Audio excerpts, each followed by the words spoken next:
Hi everyone. Today, let's talk about a struggle that I think many of us have experienced in our hearts. This question stems from a very interesting dialogue between a master and a disciple, which is what we often call the gap between knowing and doing, or the knowledge-action gap. Have you ever thought about why, even though we understand so many principles, we simply cannot apply them at critical moments in our lives? Alright, let's get straight to the core of this issue. A student was very troubled and asked his master, "Master, when I listen to the principles you teach, I seem to understand them all, but as soon as I really have to do it, to practice, they become completely useless. My mind goes blank. You forget everything." Doesn't that statement hit home for you? I think many people are like this. They know what to do, but they just can't do it. This is that invisible wall between knowing and doing. So, how do we cross this wall? You might think we need some more powerful method or more useful technique. No, that's not it. The master's answer is actually super counterintuitive. He asks us to return to the most fundamental question, to find the unchanging you. The key lies here, to discover that part of ourselves that has never, ever changed. So, before we go further, you might want to pause for a moment and genuinely ask yourself, from the day you were born until now, having experienced so much, what is the one thing that has never changed? Think about it. Okay, the master's core view divides things very clearly in this diagram. On the left are those things that are always changing. Right, your body grows and ages. Our thoughts shift from one idea to another, coming and going. Our emotions are even more up and down, like a roller coaster. Not to mention the outside world, which is constantly changing. These are all in flux. But now, look at the right side. That awareness that can see the body changing, that knows the thoughts are running, that feels the fluctuations of emotion, has that awareness itself never changed. From when you were small until now, the you that can see and hear has always been that, never changing. Ding! This is the key. This ever-changing capacity for awareness is not just an appendage or a function of our brain. No, it is our Buddha nature. It is our true self. This is the real you. To make it easier to understand, the Platform Sutra of the Sixth Patriarch uses 5 phrases to describe this true self. It says our Buddha nature is innately pure. It has never been contaminated by your afflictions or thoughts. It is always clean, unborn and unpushing. It is eternal. It never comes into being and never dies. Self-sufficient. This is very important. It is inherently perfect. You lack nothing and fundamentally do not need to seek anything externally. Unwavering. It is always stable and unmoved, capable of producing all phenomena. Everything you experience in your life, good or bad, manifests from this Buddha nature.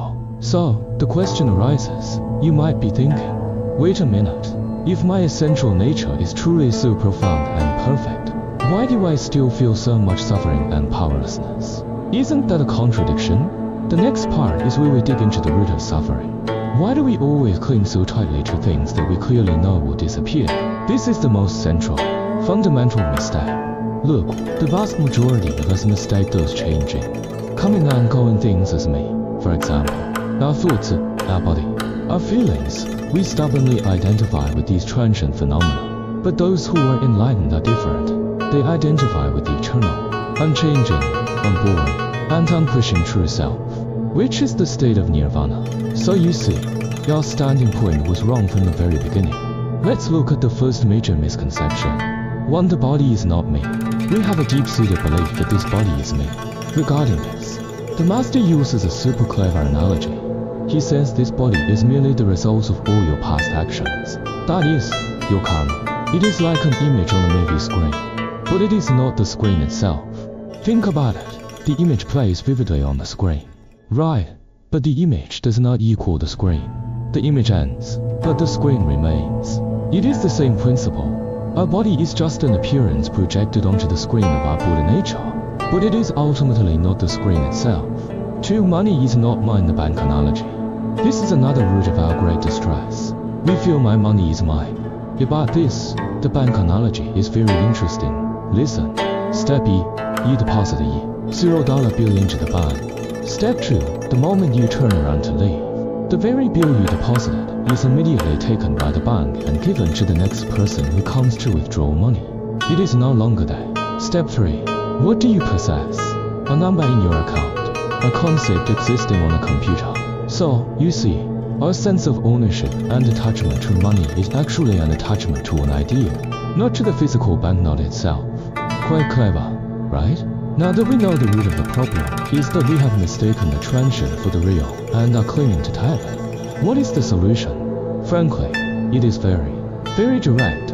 Let's look at how to walk this path of letting go to rediscover the clarity and understanding within our hearts. The core guidance given in the classics is just for characters Unchanging, which means to distance oneself from dust and depart from filth. This sounds abstract, doesn't it? Don't rush. Let's break it down immediately, as this is the core of the entire practice. What is the dust?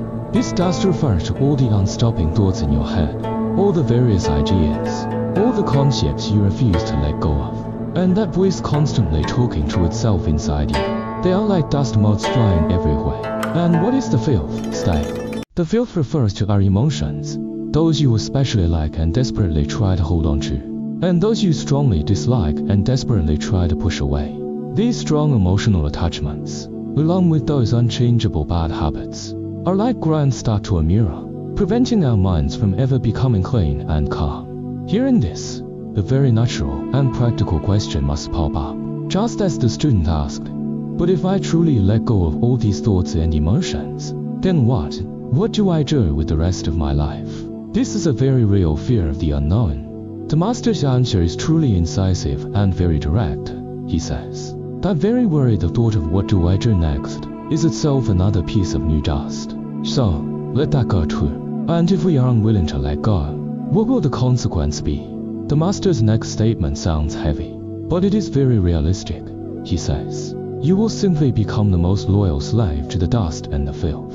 You faithfully serve them, and so you can only bear the suffering they bring you. Well, this means we ourselves choose to be kidnapped and enslaved by our thoughts and emotions. So, after talking so much about letting go, what happens if we truly do it? If we truly start practicing Unchanging, this is the greatest reward of this journey. When all the dust settles, what scenery will you see? This process is actually very natural. Think about it. When you stop grasping or paying attention to those thoughts and emotions, when you stop stirring them up, what happens to the dust and grime that have been covering our senses for a long time? They will start to fall away on their own. It's just like letting a glass of very muddy water sit still.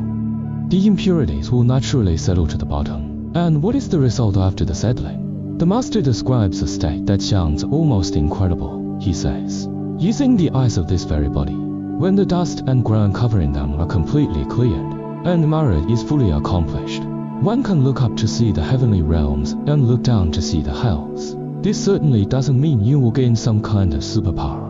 It means all our senses, including eyes, ears, etc., will return to their most original, clearest, and unobstructed state, a state of total freedom and insight. So, in the end, the choice truly lies in our own hands. We can choose to remain the slaves of those fleeting thoughts and emotions, spinning in suffering. Or, we can make up our minds to loosen the hand we have been grasping so tightly, and re-embrace the eternal, unchanging, pure, free true self that always belonged to us. Now, turning back to you, what are you currently choosing to hold on to that you are unwilling to let go of?